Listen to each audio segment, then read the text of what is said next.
बृहस्पतिश्वर महादेव काशी में विराजमान। कौन से महादेव?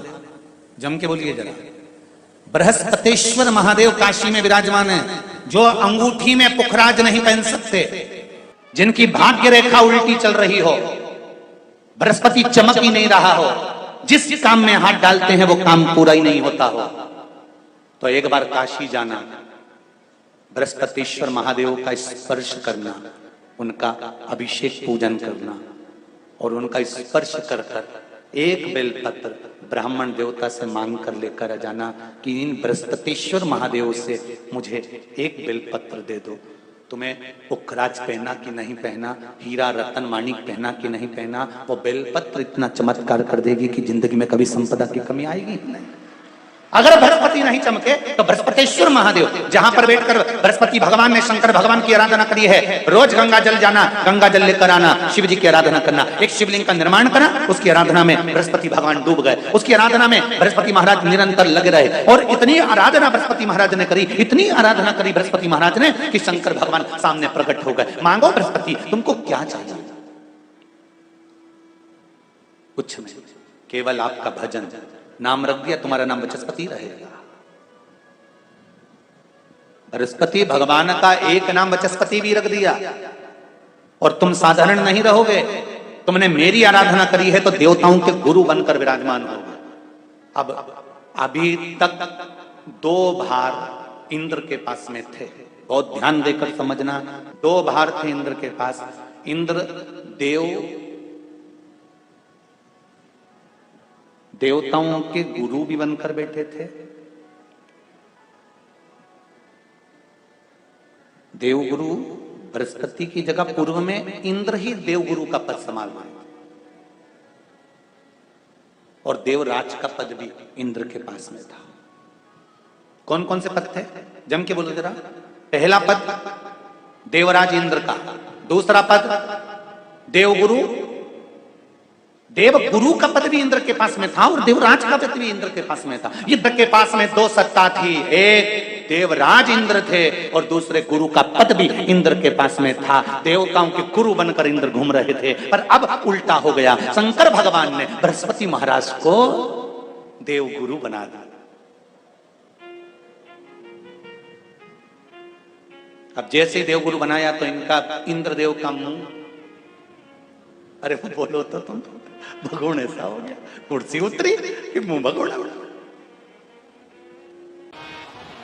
जब सौभाग्यवती नारी गोदी में, ये सती मैया के प्रसंग से ये प्रसंग है, ध्यान देना महाराज, बहुत बहुत स्मरण में रखिएगा। आपके कोई पूछे तो आप लोगों को जवाब देने में दिक्कत नहीं आएगी और आप उस पर स्मरण करेंगे।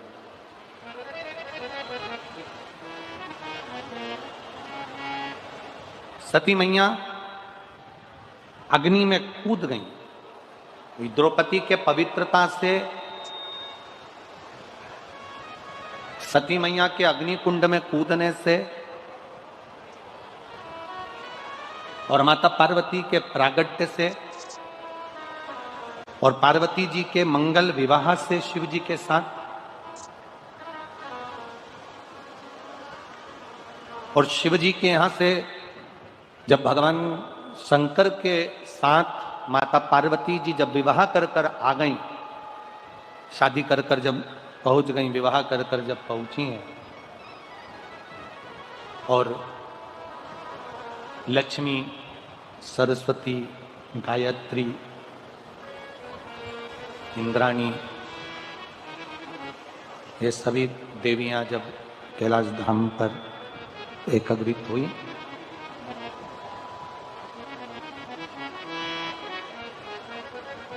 उस प्रसंग से इसको जोड़ा गया। सती मैया क्रोध की अग्नि में यज्ञ कुंड के अंदर जाकर कूद जाती हैं और उनको श्राप लग जाता है कि तुम देव यज्ञ में, देवताओं के होने वाले इस कार्य में, होने वाले सत्कर्म में तुम कूदी हो, इसलिए तुम्हें कोयल की योनि प्राप्त हो। शंभु, तुम्हें कोयल की योनि प्राप्त हो।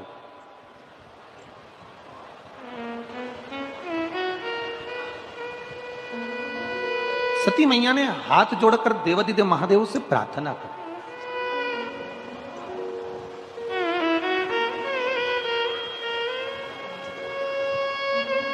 प्रभु गलती तो हो गई, अब ये गलती तो हमसे हो गई है कि ये अग्नि में हम, यज्ञ की अग्नि में हम कूद गए हैं।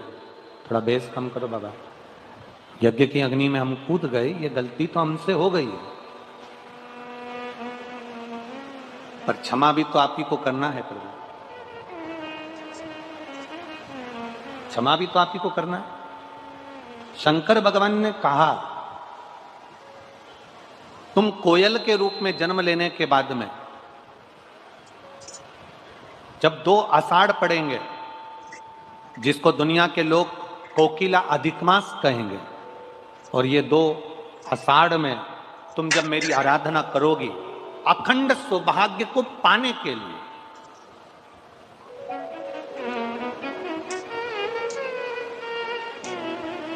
अखंड सौभाग्य को पाने के लिए जब तुम मेरी आराधना करोगी, तब तुम पुनः हिमालय राज की बेटी बनोगी, और हिमालय राज की बेटी बनकर, हिमालय राज की पुत्री बनकर, बेटी बनकर तुम मेरी आराधना कर कर, मेरा तप कर कर, मेरी साधना कर कर, मेरी तप साधना में लग कर तुम मुझे पुनः प्राप्त करो, वापिस मुझे तुम प्राप्त करो। अब देखिएगा, कोयल का जन्म मिल गया माता सती को, और कोयल के जन्म को पाकर मां सती जगह जगह भ्रमण करने लगी। भ्रमण करते करते एक बार माता सती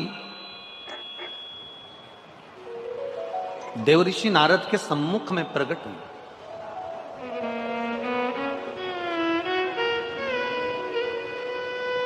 और देवऋषि नारद ने जब माता सती को देखा तो माता सती से कहा, सती, मां को नमन कर कर कहा कि एक छोटी सी गलती सती माता तुमने कर ली। एक तो अपने पति के सामने जाकर झूठ बोल दी, दूसरा सीता जी बनकर राम जी की परीक्षा ले ली, तीसरा अपने पिता के घर में यज्ञ में तुम बिना बुलाए चली गई, और चौथा जो गलती तुमने करी है वो गलती सबसे प्रबल गलती है करी कि उस यज्ञ की अग्नि में, यज्ञ के कुंड में तुम कूद कर अपने प्राणों को त्याग दिया। उस यज्ञ की अग्नि में तुमने अपने प्राणों को त्याग दिया, उस यज्ञ की अग्नि में तुम अपने प्राणों को छोड़ दिया।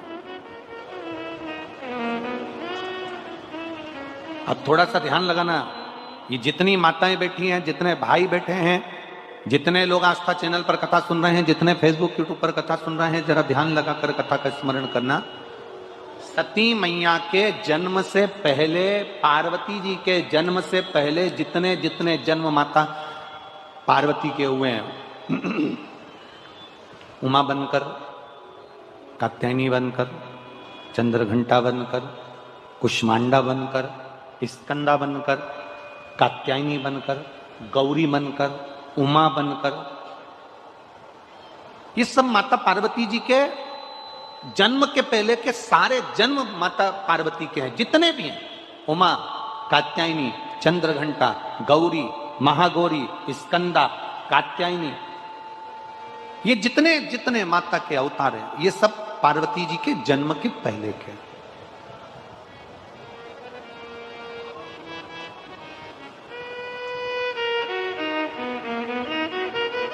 सती मैया के भीतर ये भाव जागृत हो गया, माता सती के अंदर ये भाव जागृत हो गया। देवऋषि नारद से कहा कि मैं 51 ये जितने जन्म मैंने लिए हैं 50 जन्म में ले चुकी हूं, और पार्वती का जो मेरा जन्म होगा वो 51वें नंबर का होगा। कुछ ऐसी कृपा कर दीजिए कि मेरी मांग का जो सिंदूर है वो अखंड रहे, और बार बार मुझे इस शरीर को छोड़ना ना पड़े, इस शरीर से मेरे बार बार ये शरीर मेरा छूटे ना। ऐसी ऐसी कुछ कृपा, ऐसी कुछ दया, ऐसी कुछ करुणा हो जाए।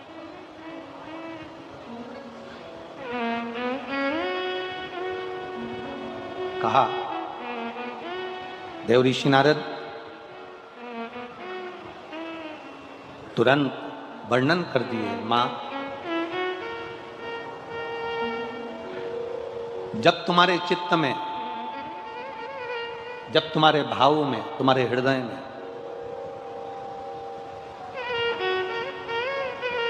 तुम्हारी चित्तवृत्ति में, तुम्हारे हृदय में, तुम्हारे भावों में जिस समय पर तुम कोयल बनकर भी एक अन्न के दाने को अगर उठा लोगी और वो अन्न का दाना तुमने जो उठाया है, अगर वो दो भाग वाला है, वो अन्न के दाने में अगर दो भाग हैं जिसको तुमने उठाया, और वो अन्न का दाना भूलवश भी अगर किसी सौभाग्यवती नारी की गोद में अगर पड़ जाता है, तो मां तेरा वो अखंड सौभाग्य भी रहेगा और तुझे जिंदगी में दूसरी बार फिर बदलकर जन्म नहीं लेना पड़ेगा। एक ही अखंडता में चलता है, एक अखंडता के साथ।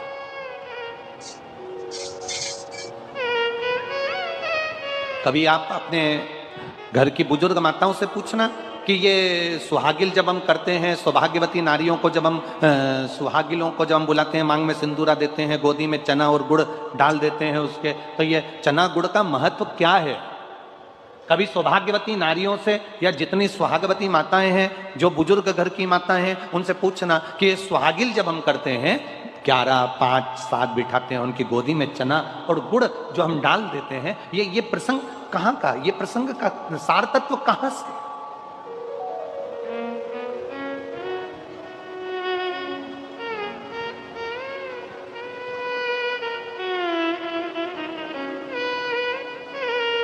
दुनिया में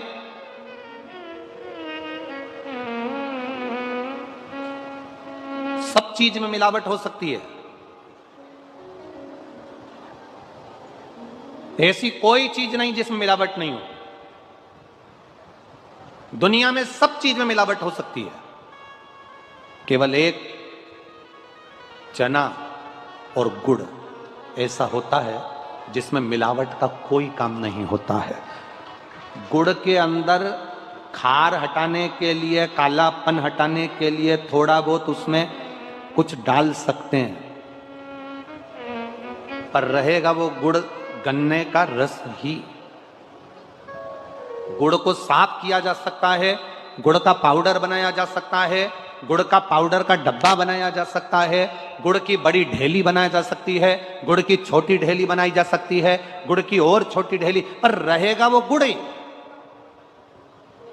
उसमें मिलावट सफाई के लिए कर सकते हो, पैकिंग के लिए कर सकते हो, सुंदर दिखने के लिए कर सकते हो, अच्छा बनाने के लिए कर सकते हो, आप उसकी पैकिंग या अच्छा बनाने के लिए उसको कर सकते हो, पर रहेगा वो गुड़। गुड़ चना सुहागवती नारी की झोली में इसलिए दिया जाता है कि जो सुहागिल में बैठी है, इसकी गोदी संतान से भी भरी रहे और इसके जीवन में कितनी भी जिंदगी में कभी भी दुख आए तो गुड़ जैसी मिठास इसके जीवन में हमेशा बनी रहे। गुड़ चना। डॉक्टर कह रहे हैं कि ऑपरेशन से बच्चा होगा, गुड़ की 60 डली ले लो छोटी छोटी, और तुमरुका जी का नाम लेकर शिवलिंग पे से घुमाकर जो नारी की डिलीवरी होना है और डॉक्टर बोल रहे हैं ऑपरेशन से होना है, तो उसको एक एक डली गुड़ की तुमरुका जी का नाम लेकर खिलाना चालू कर दीजिए। ऑपरेशन से बच्चा नहीं होगा, नॉर्मली। मेरे शिव की कथा कहती है, भगवान नारायण का संवाद कहता है, बृहस्पति महाराज की कथा कहती है, बद्रीनाथ भगवान की कथा कहती है, और मां पार्वती जी का संवाद कहता है कि सुहाग में भी एक चीज ऐसी होती है, आपने कभी अनुभव करा होगा, यहाँ जितनी सुहागन माताएं बैठी हैं इनके स्मरण में होगा कि आप जब 10-12 माताएं सुहाग लेने के लिए बैठती हैं तो उसमें सबसे जरूरी अगर कोई चीज होती है तो वो मांग का सिंदूर होता है। बोलो सही है कि गलत है? जम के तो बोलो। सबसे जरूरी क्या है? मांग का सिंदूर। अब इसमें चूड़ी की महत्वता बताई क्या? इसमें मंगलसूत्र की महत्वता बताई क्या? इसमें नाक की लौंग की महत्वता बताई क्या? इसमें जो तुमने साड़ी पहन रखी है उसकी महत्वता बताई क्या? नहीं, इसमें महत्वता बताई है मांग के सिंदूर की। कारण क्या है? चूड़ी जो तुम हाथ में पहनी हो, सबके हाथ में अलग अलग डिजाइन की चूड़ी हो सकती है, सबके कलर अलग हो सकते हैं, सबकी मूल्य अलग हो सकता है। कोई 10 रुपए दर्जन, कोई 5 रुपए दर्जन, कोई 50 रुपए दर्जन, कोई 150 रुपए दर्जन, कोई 500 रुपए दर्जन की चूड़ी हो सकती है। जिस चूनर को तुम ओढ़े हो इसकी कीमत ऊपर नीचे हो सकती है। जिस नथ को तुम पहने हो, सुहाग की सामग्री में जो जो सामग्री आपको बताई जा रही है इसकी कीमत ऊंची नीची हो सकती है। कान का कुंडल पहने हो इसकी कीमत ऊंची नीची हो सकती है। आपने गजरा लगाया उसकी कीमत ऊंची नीची हो सकती है। जो मंगलसूत्र पहना, किसी ने बड़ा पहन लिया ज्यादा कीमत का है, किसी ने छोटा पहन लिया कम कीमत का है, इसकी कीमत ऊंची नीची हो सकती है। पांव में बिछुड़ी पहनी इसकी कीमत ऊंची नीची हो सकती है। पांव में पायल पहनी इसकी कीमत ऊंची नीची हो सकती है। केवल सारी दुनिया में जितनी नारियां हैं जो मांग में सिंदूर लगाती है उसकी कीमत एक जैसी रहती है, उसकी कीमत कभी ऊंची नीची नहीं रहती है। मांग के सिंदूर की कीमत एक जैसी। इसलिए जितनी बैठती हैं, जितनी भी माताएं वहां पर, जितनी भी माताएं वहां बैठती हैं, वो सब के मांग में एक जैसा सिंदूर होता है, क्योंकि सिंदूर एक सम है। एक 16 श्रृंगार में से बाकी के श्रृंगार की कीमत ऊंची नीची हो सकती है, पर मांग के सिंदूर की कीमत एक जैसी।